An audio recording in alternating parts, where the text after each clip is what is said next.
Gaius Aurelius Valerius Diocletianus rose to power during a bloody tumultuous period in the Roman Empire. Referred to by many as the crisis of the 3rd century, it was marked by instability, turmoil, and strife.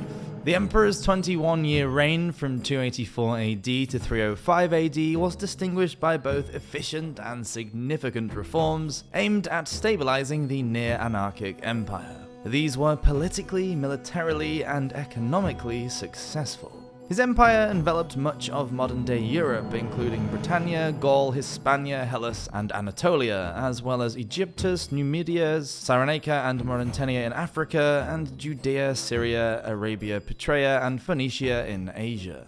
However, his reign was also marred by a wicked persecution of Christianity, considered one of the most brutal throughout the history of ancient Rome, and smearing his potentially impressive reign under a blood-stained cloud. Welcome to the Roman Empire.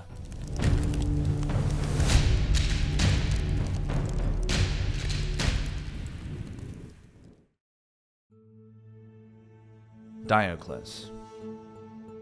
Born around 244 AD in the province of Dalmatia, an area of modern-day Croatia, Diocles, as he was first named, was the son of an emancipated slave or scribe in a relatively low-class family. Not much is known of his family or his early life before military service other than these humble origins. Much of his adolescent youth was spent in military service under the successive reigns of emperors Gallienus, Claudius, Gothicus, and Aurelian during the crisis of the 3rd century.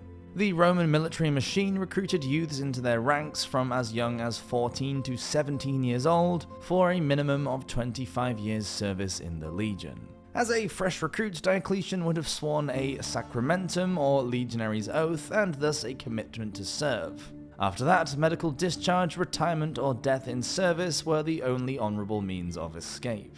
Life in the legion would have been tough, and the initial training was ruthless and physically demanding. Marching lay at the core of a legion's mobility, and Flavius Vegetius Renatus, a renowned Roman author on military matters, made the claim that Roman soldiers could, quote, march with the common military step 20 miles in 5 summer hours, and with the full step, which is quicker, 24 miles in the same number of hours. This speed march would have been conducted in full kit, heaving their gladius, sword, pilum, javelin, and scutum, shield, wearing a heavy lorica segmentata, armor plate, and helmet, as well as carrying a large pack filled with personal items and any other equipment vital to a legion on a campaign.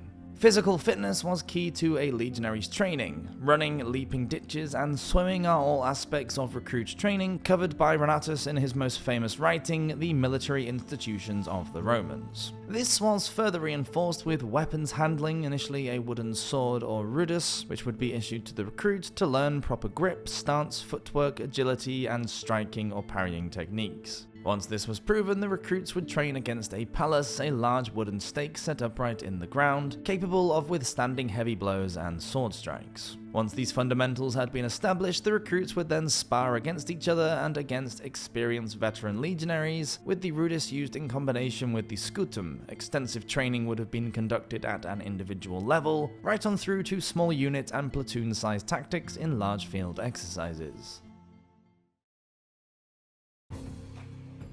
On campaign.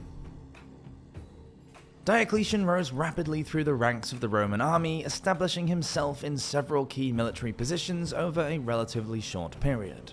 While specific details of his assignments are not extensively documented, using the few sources that are available, historians estimate Diocletian served in Gaul and as Dux Mosae, or military leader of Mosae, a large area that encompassed modern-day Serbia, Bulgaria, and Romania. This campaign area was essential to the defense of the lower Danube frontier against Dacian forces and was a prime posting for ambitious-minded legionaries. His rapid rise through the ranks of the Roman army indicates either exceptional skill and leadership qualities in the field, or by distinguishing himself through his social tact and administrative abilities, paired with a dedication to his future career in politics, a view taken by some historians who claim he was a competent soldier but with no outstanding gifts. In 282 AD, Emperor Marcus Aurelius Carus promoted Diocletian to overall commander of the Protectores Domestici, or domestic protectors, cavalry division, an elite imperial guard of soldiers tasked with safeguarding the emperor and his immediate surroundings. These guards were highly esteemed and enjoyed significant privileges and prestige within the imperial court. Soldiers were typically recruited from among the most capable and loyal soldiers of the Roman army, whether that be for their martial skills, loyalty, or trustworthiness. It was in this role that Diocletian served with Carus during his Sassanid campaign against the Persians in the early 280s AD, and thus a life-changing opportunity which ultimately gave him a chance to ascend to emperor. Rise to power. Whilst on campaign in Persia, the reigning Marcus Aurelius Carus died under mysterious circumstances in 283 AD. Some sources cite the emperor as dying after being struck by lightning, as his body was found alone in his tent following a fierce thunderstorm in the night. Whilst other theories contend that he was poisoned by a rival, died of a natural illness, or even that Diocletian had a role in his death. Following Carus' untimely death, his sons Marcus Aurelius Numerius Numerians and Marcus Aurelius Carinus succeeded him as co-rulers, or Augusti. Numerian as emperor in the east and Carinus in the west. Yet, once again, a suspicious downfall haunted the family. In southeast Europe, as the Roman army returned from their victorious Persian campaign, a cloying, intolerable stench emanated from Numerian's personal coach, and when his guards investigated, they uncovered the emperor assassinated. Presumably murdered by a Praetorian prefect, Lucius Flavrius Eppa, who sought to seize power for himself and was perhaps even responsible for Carus' earlier demise, Diocletian's loyal Protectores Domestici acclaimed their own commander as the new ruler instead, and he ascended to power on November the 20th, 284 AD, declaring that Eppa was indeed Numerian's assassin and executing him in full view of his new army. The Great Reformer. Diocletian's reign and the sweeping reforms he instituted had a significant impact on the Roman Empire, shaping its political and administrative structures for many years to come. Yet despite his efforts to stabilize the empire, even he could not prevent its eventual decline and fall. One of Diocletian's most notable achievements was the radical reform of the deep-seated structure of the Roman government. Quite late in his reign, he introduced the Tetrarchy, a system of power sharing to help enhance cohesion across the vast empire. Introduced in 293 AD, 4 co-emperors would share power: 2 senior emperors, or Augusti, and 2 junior emperors known as Caesars. Marcus Aurelius Valerius Maximus, or Maximian, a veteran soldier and loyal associate of Diocletian, was established alongside him as Augustus. Gaius Galerius Valerius Maximianus and Flavius Valerius Constantius Chlorus were then inaugurated as Caesars. Each co-emperor would govern an administrative area of the empire. Diocletian served as Augustus in the east, whilst Maximin was appointed the Augustus in the west. Chlorus served under Maximin as Caesar in the west, and Galerius under Diocletian in the east. As an interesting note, Chlorus was the father of the late Emperor Constantine the Great, who destroyed the Tetrarchy and reunified the empire under his sole role. The Tetrarchy also divided provinces into smaller units named dioceses, which were then grouped into larger administrative units known as prefectures, aimed at again decentralizing power and improving governance by making it more efficient and responsive to local needs. This division of power was intended to improve governance and ensure a smoother succession process, as well as aid unity across the global empire when its immense reaches made it difficult to ensure consistency and structure. But despite its early successes and stability, petty power struggles soon emerged and the system eventually began to unravel. Military reforms were key to Diocletian's reign.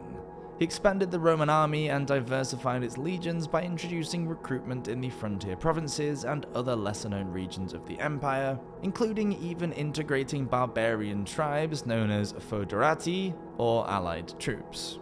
He enhanced the legion's discipline, moral, and professionalism through the implementation of regular improved equipment and training, regular pay, and the appointment of capable, experienced generals who exercised direct control over the army through a centralized command. Also, in an effort to stabilize the economy and address inflation, Diocletian introduced a range of economic reforms, including an extensive reorganization of the tax system and the introduction of strict price controls.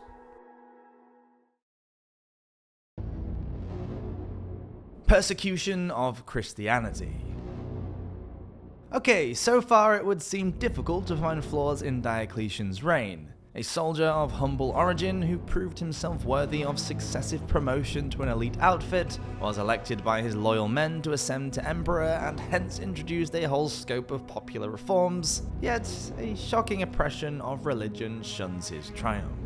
Throughout the Roman Empire, Christianity had been persecuted in some form or another, ranging from sporadic acts of violence to systemic methods of brutal torture and execution like damnatio ad bestias, or condemnation to the beast, the gory spectacle of capital punishment, whereby Christian victims would be thrust unarmed into the arena to face off against a host of ferocious wild animals. Rumors and misconceptions about Christian practices, such as accusations of cannibalism due to the ritual of Eucharist, their exclusive belief in one god as opposed to the polytheistic religious practices of the Roman Empire, and their refusal to take part in sacrifices to the emperor fueled distrust amongst the general populace. Under previous reigns of Nero 64 to 68 AD and Decian 250 to 251 AD, Christianity had been the subject of widespread tyranny, including imprisonment, execution, and public displays of bloody violence.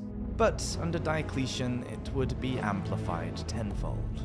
In 302 AD, a fire broke out in the imperial palace of Numidia, modern-day Turkey, the eastern capital of the Roman Empire where Diocletian resided, and some officials blamed the fire on insurgent Christians, including Galerius, who was vehemently anti-Christian and likely influenced Diocletian's subsequent hostility. 1 year later, Diocletian and Galerius, as Augusti in the east, issued a series of edicts aimed at purging the Roman Empire of Christianity. These ordered the destruction of Christian churches, meeting places, sacred texts and scriptures, and the hasty removal of Christians from any and all positions of authority. Following edicts demanded all citizens perform sacrifices to the Roman gods, with severe penalties for those who refused. Persecution was harsh and blood spattered. Stoning, crucifixion, and immolation were all widespread and common methods of execution employed by the state. However, there were also numerous horrific, more gruesome methods devised. Bodily dismemberment has been recorded, whereby a victim's arms and legs would be tied to a team of horses, who were then driven by whips in separate directions, and so tearing limb from limb. Or Christians could be broken on the wheel, tied to a large wooden wheel, and excruciatingly having their bones splintered and crushed with a heavy iron bar or hammer. Combing was also implemented, where a device typically made of sharp metal spikes or teeth mounted on a wooden or metal handle would be scraped across the victim's naked body, flaying the skin and tearing it from the body until dead. From these macabre punishments emerged Christian martyrs such as St. Lawrence of Rome, who was roasted alive on a gridiron above a roaring flame, purportedly quipping, "Turn me over, for I'm done on this side." And St. Victor Maurus, who openly professed his faith and was, amongst other methods of torture, thrown into a stone mill's huge wheels to be ground to death. Legacy.